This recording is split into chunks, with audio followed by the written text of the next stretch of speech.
وہ بکریاں چرانے والے حضرت عمر رضی اللہ تعالیٰ عنہ جنگل میں گئے، جنگل کے کونے میں رو رہے گئے۔ کسی نے پوچھا امیر المومنین خیریت تو ہے؟ کوئی دکھ ہے، کوئی درد ہے، کوئی تکلیف ہے، کیوں رو رہے ہو؟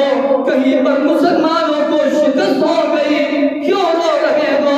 حضرت عمر نے فرمایا نہ، سب خیریت سے ہوں، سب خیریت سے ہے، کوئی دکھ درد تکلیف نہیں۔ امیر المومنین پھر یہ رونا سمجھ میں نہیں آ رہا، سمجھا دیجئے۔ امیر المومنین حضرت عمر نے کہا صحابی رسول، جنگل کا آج جس مقام پہ میں کھڑا ہوں یہ وہی جگہ ہے زمانے جاہلیت میں بکریاں چرایا کرتا تھا۔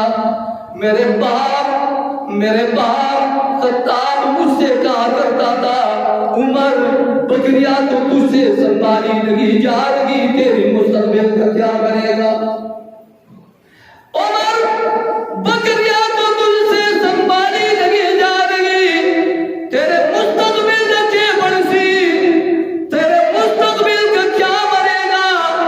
آج کسی مقام پر آ کر کے میرے دل نے میرے ضمیر پر دستک دی اور میرے دل نے مجھے کہا عمر تجھے تو تیرا باپ بھی یہ کہتا تھا، لیکن آج یہ کس کا فیضان نظر ہے کہ اللہ نے تجھے 22 لاکھ مربع میل کا امیر المومنین بنا دیا۔